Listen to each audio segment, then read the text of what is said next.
Sentindo saudade da roça, terra que era nossa, resolvi rever.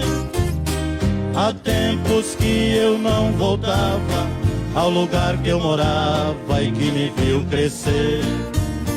Andar pelas verdes campinas e a água da mina de novo beber.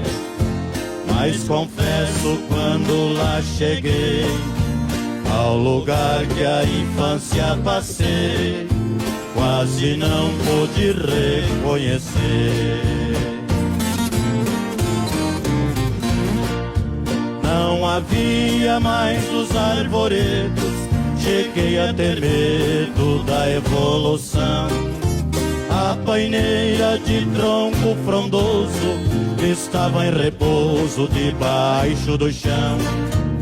Rego d'água movia o monjolo, secou o seu solo com a devastação. E a madeira dos nossos currais, com o fogo dos canaviais, só ficaram cinza e carvão.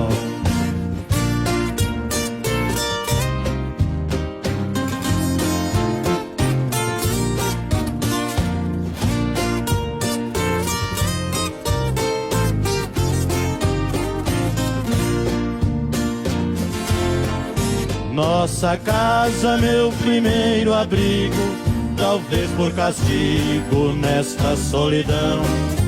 A varanda tinha desabado, somente ficou de pé o salão, onde